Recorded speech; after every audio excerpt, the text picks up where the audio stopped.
الحمدللہ وحدہ والصلاة والسلام علی من لا نبی بعدہ فاعوذ باللہ من الشیطان الرجیم بسم اللہ الرحمن الرحیم فاصبر صبرا جمیلا صدق اللہ العظیم۔ محترم حضرات اور سامعین اکرام، اسلام نے انسان کو کسی موقع پر تشنا طلب نہ چھوڑا۔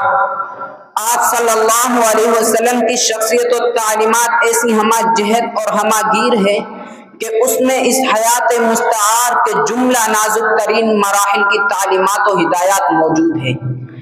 آپ صلی اللہ علیہ وسلم نے صرف تعلیمات و ہدایات پر اکتفا نہ فرمایا بلکہ اسوہ ہونے کے ناطے اس جزئی پر عمل پیرا ہو کر بتایا تاکہ امت کے لیے عملی نمونہ سامنے آئے۔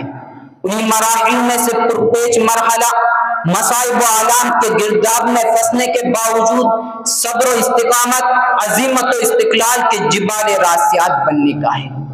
چنانچہ جتنے مصلحین دین کی فلاح و بہبود کا نقشہ لے کر اٹھے، کس کی آؤ بھگت گالیوں اور رسوائیوں سے، تکفیر و تفسیق سے، ضرب و بند سے نہیں ہوئی؟ کیا امام ابو حنیفہ رحمہ اللہ قید میں نہیں ڈالے گئے؟ کیا امام احمد بن حنبل کی پیٹھ سے خون کے شرارے خود مسلمانوں کے کوڑوں سے نہیں بہے؟ کیا غزالی کی کتابیں آگ کے ڈھیر میں خود مسلمانوں کے ہاتھوں نہیں جھونکی گئی؟ کیا اسماعیل شہید پر کفر کا فتویٰ نہیں لگا؟ کیا ان سب کی مصیبتیں اور بقائیں الگ الگ نہیں، ملا کر اور سب ایک میں شامل کر کے بھی اس ایک انسان کے مقابلے میں لائی جا سکتی ہے جو مخلوق کے اولین و آخرین میں سب سے بڑا بنا کر بھیجا گیا تھا، لیکن جس کو دنوں دو دن نہیں، ہفتہ دو ہفتہ، مہینہ دو مہینہ بھی نہیں، 13 سال تک مسلسل ہوئے کہ لگ دنیا کے شریروں اور رذیلوں سے، گندوں اور کمینوں سے، شرابیوں اور جواریوں سے، لٹیروں اور حرام کاروں سے، پتھروں کو پوجنے والوں اور درختوں کو سجدہ کرنے والوں سے، انسانی سانپوں اور رازدہوں سے، انسان صورت بھیڑیوں اور درندوں سے دب کر اور جھک کر رہنا پڑا۔ آج شہر کے کسی رئیس، کسی حاکم، کسی چودھری کو کوئی چمار ذرا گالی دے کر تو دیکھے۔ یہاں گالیوں کی ہلوائی گئی اسے جو سارے معززین سے معزز تر، سارے وجاہت والوں سے بڑھ کر وجیح اور سارے شریفوں سے اشرف تھا۔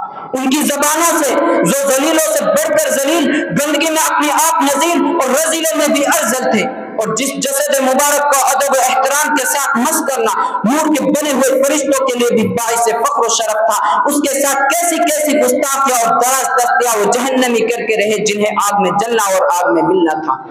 جسے آسمان والے نے محمد یعنی ستودہ صفات تعریف کیا گیا بنا کر بھیجا تھا، گندا ذہن زمین مخلوق اس کے ساتھ کس طرح پیش آئی؟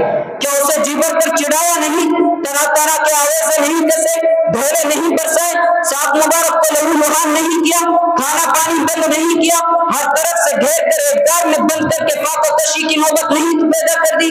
دوستوں اور مخلصوں، جانثاروں اور سرفروشوں پر کیا کیا قیامتیں برپا ہو کر نہیں رہی؟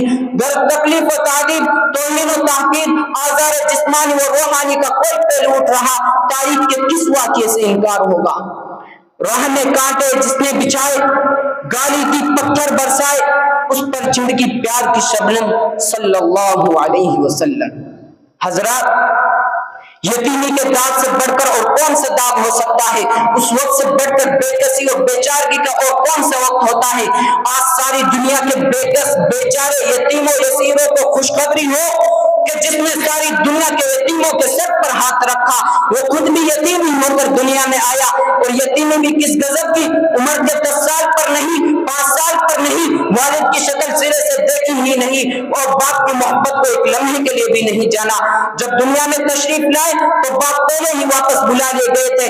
رہی والدہ ماجدہ سو بھی 5 سال سے زائد اپنی آنکھوں کے تارے اور عالم کے آفتاب کا نظارہ نہ کر سکی۔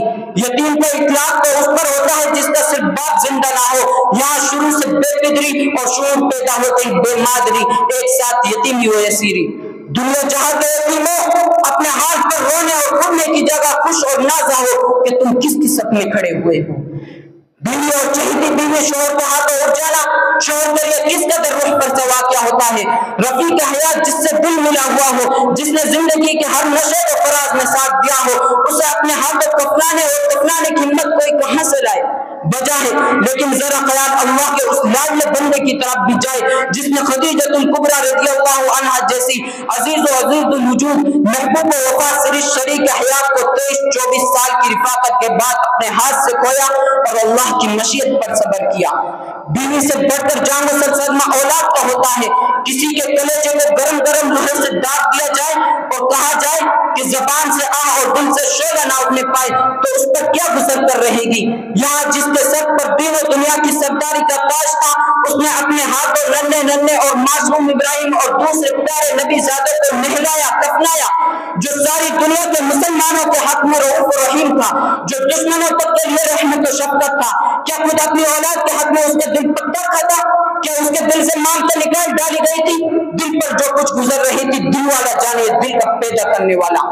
خادموں اور جانثاروں نے یہ دیکھا کہ قبل موت ننھے لتے جگر کے منہ پہ منہ رکھے ہوئے شفیق باپ اور ہم سب کا شفیق روحانی باپ بوسے پر بوسے لے رہا تھا، اور بعد موت جب قبر میں اپنے ہاتھ سے اتارا ہے تو آنکھوں سے آنسو جاری تھے اور زبان پر یہ فکرا تھا کہ اے ابراہیم، ہم تیرے غم میں رو رہے ہیں۔ آج کون باپ اپنی مصیبت کو اس سے بڑی مصیبت بتا سکتا ہے؟ غرض اجتماعی و انفرادی، قومی و معاشری، خانگی و شخصی، کوئی بھی ممکن پہلو انسانی زندگی کا لیجیے، غم و الم کی جتنی صورتیں انسان کو کسی شعبہ حیات میں پیش آ سکتی ہے انہیں فرض کیجیے۔ ہر درد کا درما، ہر زخم کا مرہم، ہر حادثے کے لیے تعزیت اگر ملے گی تو اسی دارالشفا محمدی صلی اللہ علیہ وسلم کے اندر رحمتیں اور بے شمار رحمتیں نازل ہے اس پر جس کے وجود میں کامل کو اکمل، شریف کو اشرف، فاضل کو افضل، حسین کو احسن اور جمیل کو اجمل کے مرتبے تک پہنچا کر امت کے غریبوں اور ضعیفوں، دکھیاروں اور ناچاروں، بیماروں اور سوگواروں، غمزدوں اور ناداروں سب کی تسکین کا سامان رہتی دنیا تک کر دیا۔ صلوات اللہ وسلامہ علیہ۔ ایک نام مصطفیٰ ہے جو بڑھ کر گھٹا نہیں، ایک نام مصطفیٰ ہے جو بڑھ کر گھٹا نہیں، ورنہ ہر ایک عروج میں پنہا زوال ہے۔ وما توفیقی الا باللہ۔